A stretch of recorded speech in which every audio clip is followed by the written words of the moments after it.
বিভিন্ন রাষ্ট্রপ্রধানরা আমি দেখেছি যে আপনাকে অনেক সময় সরাসরি ফোন করছেন এবং আমি যদি বর্তমানে মাননীয় প্রধানমন্ত্রী তারেক রহমানের কথা ধরি, তিনি যখন লন্ডন থেকে দেশে ফিরলেন, একটি জনসভায় বলছিলেন যে তিনি বিভিন্ন বিশেষজ্ঞর সাথে পরামর্শ করে অনেক সময় বিভিন্ন সিদ্ধান্ত নিয়ে থাকেন এবং সেই সময় শুধুমাত্র আপনার নামটা তিনি উল্লেখ করেছিলেন। বুয়েটের অধ্যাপক ডক্টর শামসুল হকের কাছ থেকে তিনি মনোরলের কথা বোধহয় তিনি সেই সময় বলেছিলেন।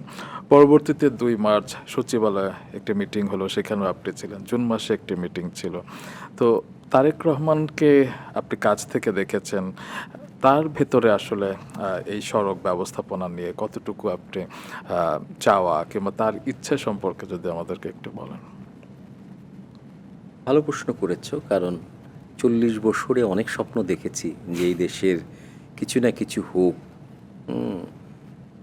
তো আমি বিভিন্ন সরকারের সাথে একদম সর্বোচ্চ পর্যায় পর্যন্ত আমি গিয়েছি, কিন্তু আমাদের দেশের সিস্টেমটা এরকম, টপ যিনি আছেন উনি যাই চাক না কেন, তার নিচে যারা যারা এটা বাস্তবায়ন করবে তাদেরকে তো চাইতে হবে। জি। তো সেই হিসাবে আমি বলবো, আমাকে ইলেকশনের আগেই কিন্তু উনি তখনও লন্ডনে ছিলেন, আমার সাথে বসার আগ্রহ প্রকাশ করেন।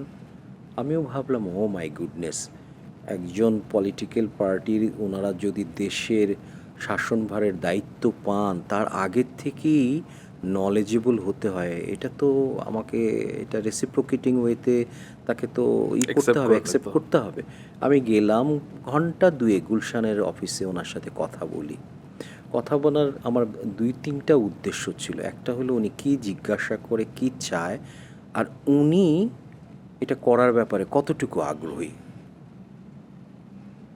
এটার উদ্দেশ্য এটা হলো, আমি তো কম যাইনি, অনেক সময় দিয়েছি, কিন্তু কাজ তো হয়নি।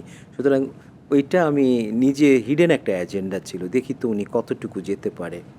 আমি কিছুক্ষণের মধ্যে কিন্তু খুব কানেক্টেড হয়ে গেলাম ওনার সাথে, কারণ উনি লন্ডনে প্রায় 16-17 বছর থাকার ফলে এই যে আপরুটেড হয়ে এই সোসাইটির থেকে ওখানে আইসোলেটেড অবস্থায় ট্রান্সপোর্টেশনটা শুধু দেখেন নাই, এক্সপিরিয়েন্স করেছেন।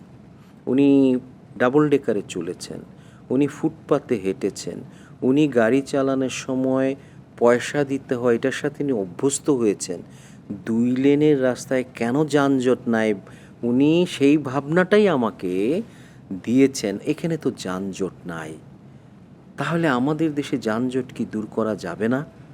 এই যে প্রশ্নগুলি, আমি বলবো অনেক ট্রান্সপোর্টেশন ইঞ্জিনিয়ারও রুট কজটা বুঝতে চান না, সিমটম দেখেই এইটাকে এইভাবে সাজানো উচিত। কিন্তু উনি কিন্তু ঘন্টা দুয়েকের মধ্যে আমি দেখলাম ওনার ভাবনায় যথেষ্ট ম্যাচুরিটি আছে, এবং আমি তখনই কিন্তু মনে করেছি যে না, ওনাকে আমাদের সাপোর্ট দেওয়া উচিত। কারণ যিনি এক্সপিরিয়েন্স করে আসছেন, সেটাকে যদি বাস্তবায়ন করতে চান তাহলে সহযোগী হতে হবে।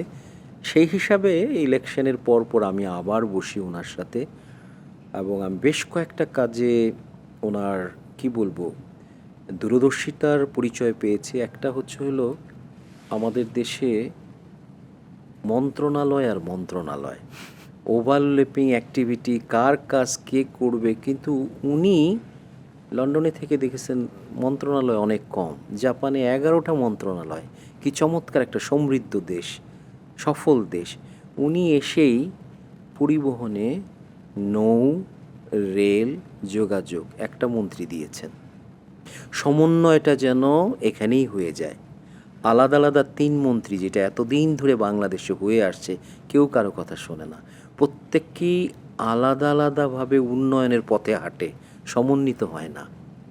উনি কিন্তু এই যে প্রথমেই একটা সংস্কার করে নিলেন, পরিবহনের ওভারল্যাপিং থাকবে না, একটা মন্ত্রী থাকবে। দেন যখন দেখলাম উনি জনসাধারণ যেইভাবে রাস্তা ব্যবহার করে সেইভাবেই ব্যবহার করছেন, কোনো এক্সট্রা প্রিভিলেজ নিচ্ছেন না। একদম। আমি বলবো এখন এটা একটা আশা জাগানিয়া ব্যাপার। পরিবহনের সমস্যা অনেক বড়, অনেক জট পাকানো জিনিস। এটা হয়তো একবারে সমাধান হবে না, কিন্তু সমাধান হওয়ার মতো আমরা নেতৃত্ব মনে হয় দেখতে পাচ্ছি। কারণ ওনার আগ্রহের কমতি নাই, প্রতিনিয়ত কিন্তু মিটিং করে যাচ্ছে এবং আস্তে আস্তে হয়তো সুশৃঙ্খল হবে।